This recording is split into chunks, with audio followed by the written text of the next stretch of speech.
Hey, what's going on, guys? It's Cory, the real estate guy. Today, we're going to wrap up the closing disclosure. And we're going to talk about what's on the closing disclosure, the purpose of the closing disclosure, and when do you receive it, okay? First thing, let's start off when you receive it. This document comes to you 3 days before closing.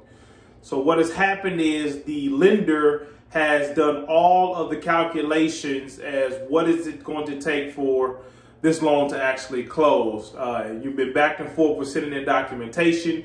They've been in communication with the title company in terms of taxes and things of that nature. And everything now has been put on a easy to read sheet called the closing disclosure, all right, for your viewing. Okay. What is very similar to is the loan estimate that we received a few days after we actually got under contract.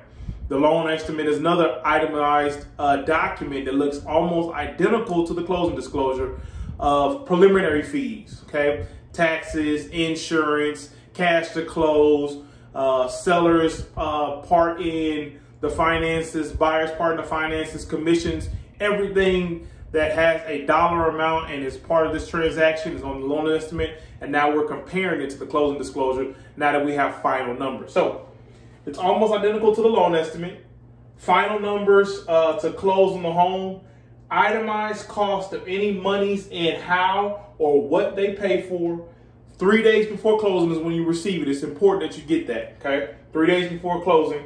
And then match this, make sure you match the loan estimate to the actual closing disclosure so you can identify or inquire about any differences. Because the difference could be an issue, or it could just be something that has changed because, for one thing, taxes are a calendar day calculation. So when you got under contract, say you got under contract January 1st, and now we're closing on February 1st, it's 31 days in between. Each one of those days has to be accounted for a daily expense of taxes. So that may be a reason why something is different on the closing disclosure.